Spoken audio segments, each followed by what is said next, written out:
दोस्तों, इमरान तो गए और मियां शहबाज आए। ताबड़तोड़ बयानबाजी हुई।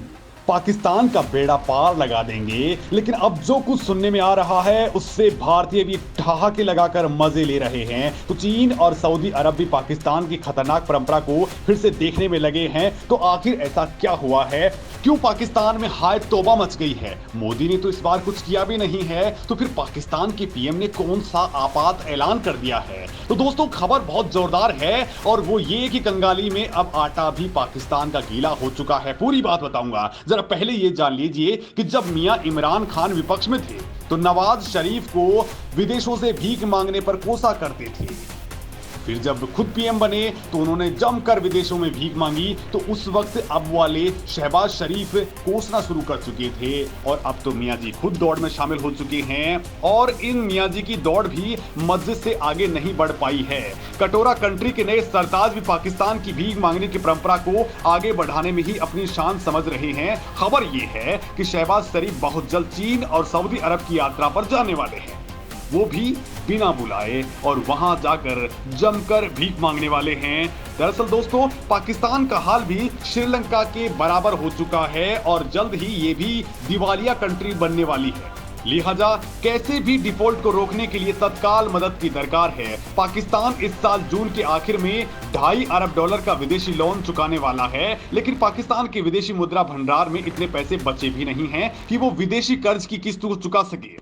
अगर पाकिस्तान ऐसा नहीं करता है तो फिर वो डिफॉल्टर घोषित हो जाएगा। फिच रेटिंग्स ने पिछले हफ्ते एक रिपोर्ट में आशंका जताते हुए कहा था कि सरकार में हालिया बदलाव ने वैश्विक कमोडिटी कीमतों में बढ़ोतरी और कई उभरते बाजारों में वैश्विक जोखिम रोकने से बचने के बीच पाकिस्तान की आर्थिक और वित्तीय अनिश्चितता की ओर बढ़ा दिया है, और इसका असर सीधे तौर पर पाकिस्तान की अर्थव्यवस्था पर पड़ने वाला है। बड़ी बात यह है दोस्तों कि एक तरफ पाकिस्तान कंगाली की ओर जा रहा है, उनकी जनता के पास में खाने के लिए अनाज नहीं है, लेकिन दूसरी तरफ उसके पास में हथियार खरीदने के लिए बहुत कुछ पैसा पड़ा रहता है।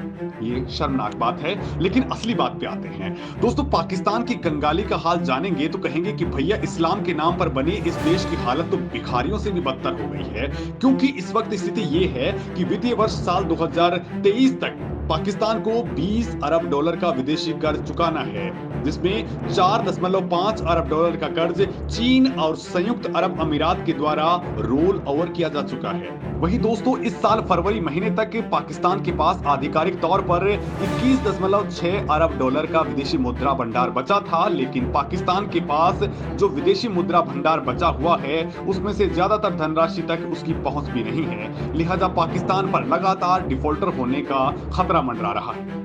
एक्सपर्ट्स कह रहे हैं कि अगर सऊदी अरब और चीन इस बार पाकिस्तान को कर्ज नहीं देते हैं तो वो बर्बाद हो सकता है। हालांकि अगर ये कर्ज दे भी देते हैं तो पाकिस्तान के पास फिर एक साल बाद भीख मांगने का नया शिगुफा आ जाएगा। दोस्तों, फिच रेटिंग्स रिपोर्ट में कहा गया है कि पाकिस्तान का व्यापार घाटा काफी ज्यादा बढ़ चुका है, जिसकी वजह से पाकिस्तान के विदेशी मुद्रा भंडार से डॉलर काफी तेजी से बाहर निकल रहा है। इसका असर पाकिस्तान की स्थानीय करेंसी रुपए पर भी पड़ा है और रुपए का मूल्य गिरकर 180 तक पहुंच चुका है। यानी एक तरफ पाकिस्तानी रुपए की वैल्यू काफी ज्यादा गिर गई है तो दूसरी तरफ भारी भरकम कर्ज उस पर लद चुका है। दोस्तों, इन दो प्रमुख वजहों से पाकिस्तान के प्रमुख स्टेट बैंक ऑफ पाकिस्तान के लिक्विड फॉरेन एक्सचेंज रिजर्व पर भारी दबाव पड़ा, जो फरवरी के अंत और 1 अप्रैल 2022 के बीच $5.1 अरब से गिरकर $11.3 अरब हो गया है। पाकिस्तान में स्थिति ये हो चुकी है कि डॉलर के मुकाबले रुपया अभी और ज्यादा गिरेगा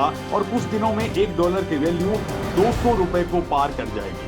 इस बीच अंतर्राष्ट्रीय मुद्रा कोष ने अनुमान लगाया है कि पाकिस्तान की औसत मुद्रास्फीति 2022 में 11.2% तक पहुंच जाएगी, जो पिछले साल 8.9% थी। इतना ही नहीं, आईएमएफ ने पाकिस्तान को लेकर और भी चिंताजनक अनुमान लगाया है। आईएमएफ ने अनुमान लगाया है कि पाकिस्तान का चालू घाटा उसके सकल घरेलू उत्पाद का 5.3% है, जो पिछले वित्त वर्ष में 0.6% से काफी ज्यादा हो गया है। और पाकिस्तान की आर्थिक सेहत के लिए ये बहुत खतरनाक सिग्नल है और इससे बच पाना नई सरकार के लिए भी टेढ़ी कील साबित होने वाला है। दोस्तों, अब सवाल ये उठता है कि कंगाल कंट्री आखिर इससे बचेगी तो बचेगी कैसे? तो एक्सपर्ट इस मामले में कह रहे हैं कि पाकिस्तान को अब केवल बॉन्ड मार्केट, चीन और सऊदी अरब ही बचा सकते हैं। अगर वो उसे कर्ज देंगे तो उसके देश के पास डॉलर आएंगे, जिससे पाकिस्तान इस स्थिति से उबर सकता है।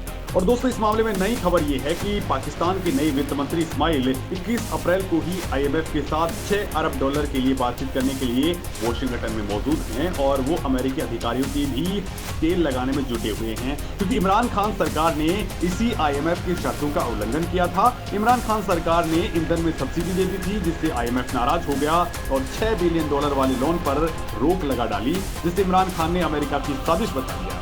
हालांकि अब नई सरकार नए सिरे से कटोरा उठाने में लगी हुई है और उम्मीद उनको है कि जल्द ही चीन से और सऊदी अरब से कुछ तो बख्शिश मिल जाएगी। लेकिन दोस्तों, बड़ी बात यह है कि पाकिस्तान बदहाल है उनके नेताओं की वजह से, और आज के डेट में भारत जिस लेवल पर बढ़ता जा रहा है वो भी भारत के नेताओं की वजह से है। तो आप अंदाजा लगा लीजिए कि जो इस्लाम के नाम पे जो कंट्री बनी थी, आज उसका क्या हाल है। धर्म के नाम पे जो कंट्री बनी वो बर्बाद हो चुकी है और भारत किस लेवल पे आगे बढ़ रहा है। आप इस मामले में क्या कुछ सोचते हैं, कमेंट लिख करके जरूर बताएं।